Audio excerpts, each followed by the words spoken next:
स्वागत है। मैं आपके साथ फरहान नाज। होटल में दो लोगों की लाश बरामद।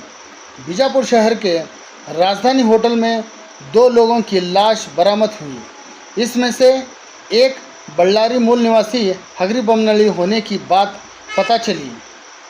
एक लाश के शरीर से खून बहता दिखा गया। गांधी चौक पुलिस डॉग स्क्वाड के जरिए जांच करती दिखी पुलिस। मौके पर पहुंचे एसपी अनंत कुमार ने क्या बताया, सुनते हैं उन्हीं की जुबानी।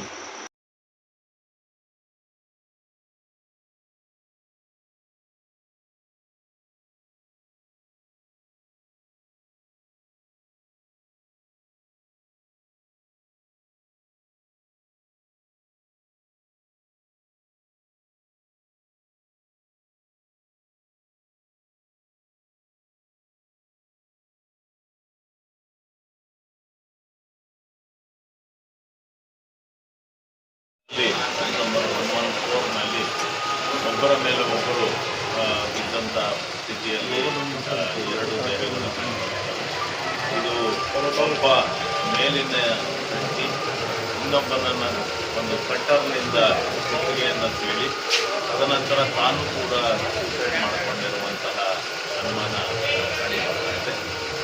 ಸದ್ಯ ಒಬ್ಬ ವ್ಯಕ್ತಿಯ ಹೆಸರು ಇಂದ್ರಕುಮಾರ್ ಅಂತೇಳಿ ಗೊತ್ತಾಗಿದೆ. ಅವರು ಹೋಟೆಲ್ನ ರಿಜಿಸ್ಟ್ರೇಷನ್ ಮಾಡಿಕೊಳ್ಳುವಂಥ ವೇಳೆಯಲ್ಲಿ ಇಂದ್ರಕುಮಾರ್ ಅಂತೇಳಿ ಅವರು ಆಧಾರ್ ಕಾರ್ಡನ್ನು ಕೊಟ್ಟು ರಿಜಿಸ್ಟ್ರೇಷನ್ ಮಾಡಿಕೊಂಡಿದ್ದಾರೆ. ಮತ್ತು ಮತ್ತೊಬ್ಬ ವ್ಯಕ್ತಿದು ಐಡೆಂಟಿಫಿಕೇಷನ್ ಈಗ ಮಾಡಬೇಕಾಗಿದೆ.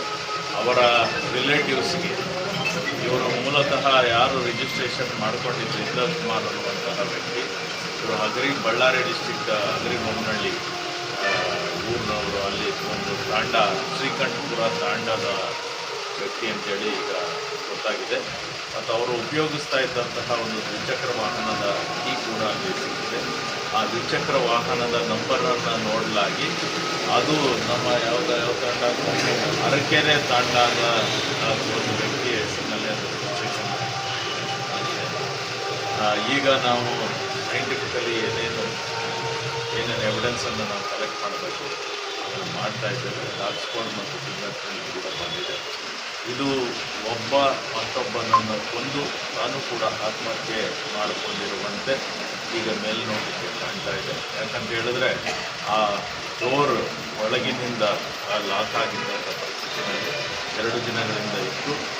ಈ ಹೋಟೆಲ್ ಅಟೆಂಡೆಂಟ್ಸು ಮೇಲಿಂದ ಮೇಲೆ ಹೋಗಿ ಅವರನ್ನು ನಾಕ್ ಮಾಡಿ ಓಪನ್ ಮಾಡಿಸೋದಕ್ಕೆ ಪ್ರಯತ್ನ ಮಾಡಿದಾಗ ಕೂಡ 2 ದಿನಗಳಿಂದ ಅವರು ಹೊರಗೆ ಬರ್ತಿದ್ದಂಥ ಪರಿಸ್ಥಿತಿ ಇದೆ.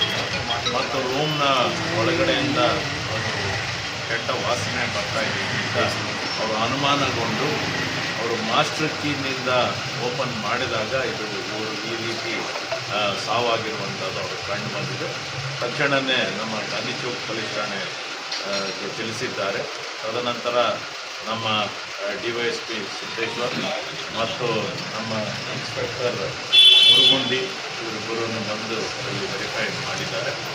ಹಾಗಾಗಿ ಇದು ಸದ್ಯ ನಾನು ಕೂಡ ಇಲ್ಲಿ ವಿಸಿಟ್ ಮಾಡಿದ್ದೀನಿ ಮತ್ತು ಎಲ್ಲ ಇನ್ಸ್ಟ್ರಕ್ಷನ್ಸ್ ಟೆಕ್ನಿಕಲಿ ಏನು ಮಾಡಬೇಕಾಗಿದೆ ಮತ್ತು ಇನ್ವೆಸ್ಟಿಗೇಷನ್ ಯಾವ ಡೈರೆಕ್ಷನಲ್ಲಿ ಮಾಡಬೇಕಾಗಿದೆ ಅನ್ನೋ ಎಲ್ಲ ನಿರ್ದೇಶನಗಳನ್ನು ನೀಡಿದ್ದೇವೆ.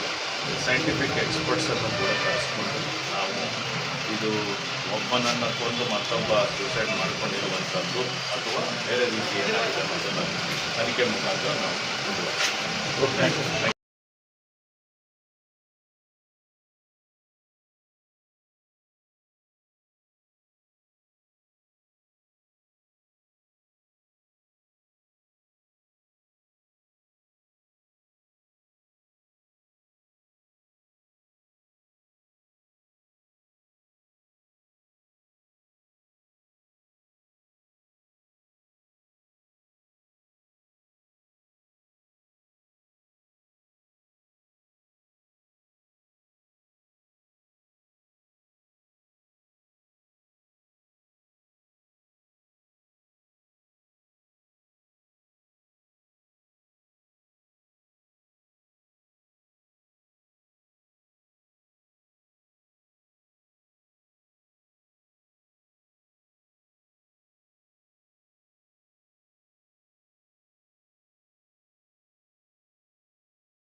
ಮಾಡಿದ್ದಾರೆ.